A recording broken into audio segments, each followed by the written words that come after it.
In the name of Allah. سلام دوستای عزیز، شاگردای نازنین، به یک از ویلاگ‌های جدید از ما خوش آمدین.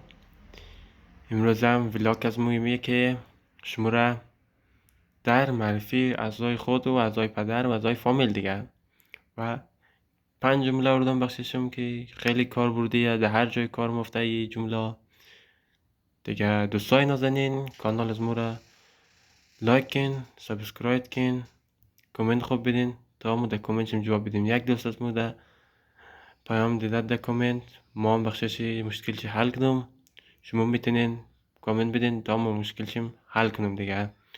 دوستای نازنین دیگه شروعانی بخیر. قرقره جلسه قبلی گفتم که روزایی که جفته شنبه، دوشنبه، چهارشنبه میتونی ات کانورسیشن همین خمیم مثلا امشب این جلسه درباره معرفی اعضای خود و اعضای فامیل دیگه که کوتاه‌تر اردم مثلا خوبترشم میرم از سکت، چون که اول درس سختتر تمام میشه و روزایی که طاقه جلسه هایی که طاقه مثلا لغات میرم از هر رقم لغات تا کاربردیش نم و خود من پیش کمره میم بخیر دیگه، چون که کمره میم تانست فعلا گفت سشتم میه دیگه.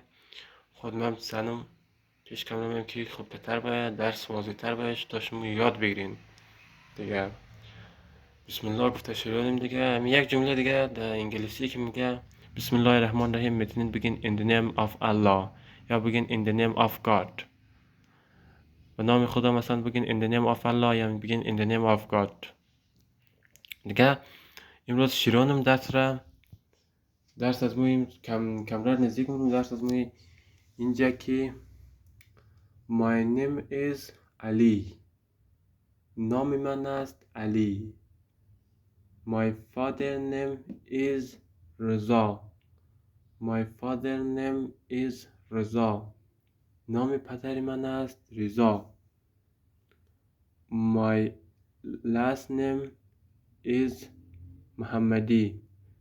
لقب من است محمدی. دوستا اینجا یک ایره اینجا ندیدم، مثلا یک کلمه ایره مثلا نیم را گرفتم تزکدم اینجا یک ایره اینجا بخششم زیاد کنم این درست شد. نالی my last name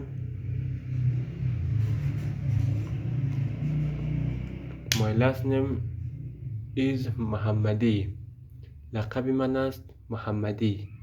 مثلا نامی لقبشم یک چیز دیگه بود، میتونین یک چیزی اینجا اضافه کنین دیگه درست سکن. my last name is محمدی. لقب من است محمدی. مثلا هر کس مثلا لقب شده دیگه اینجا نوشته ده I am from American یا افغانستان. خودم که از افغانستانیم، مثلا آوردم اینجا افغانستان دیگه. میتونین بگین ما کسم اهل آمریکا یا افغانستان یا کشورهای دیگه. میتونین باز کسای کشور دیگه باشه. I live in Kabul city. I live in Kabul city. ما زندگیم در شهر کابل. مثلا بگین I live in هر چی مثلا نام شهرم بود، مثلا اینجا کابل بالکن یک چیزی دیگه برین دوستا. میتونین جای کابل یک چیزی نام شهر رو برین دیگه. ما یک دفعه دیگه هم بخششم تکرار نم. My name is Ali. My father name is Reza. My last name is Muhammadi. I'm from Afghanistan. I live in Kabul city. دوستان بخششم ترجمه هم کردم دیگه. مثلا نوشته ده نام من است علی، نام پدر من است رضا، لقب من است محمدی، اهل امریکایم یا افغانستان یا کشور دیگه، مثلا در شهر کابل یا دیگه جای زندگی نم دیگه. دوستان بود از این ویدیو نظم دیگه. میتونین هر مشکل داشتین بخشی از من کامنت بدین تا کامنت حل کنم بخششم. دیگه این رقم ویدیو از نظر از خودم که بعض دوستاش قبول نکنه، از نظر از خودم خیلی ساده تره، خوب تره.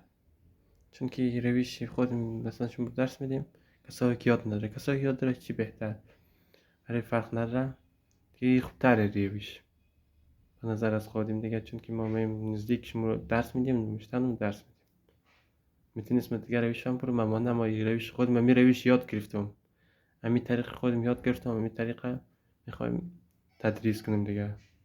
تا برنامه بعدی، خداوند یار نگهدارشیم دیگه.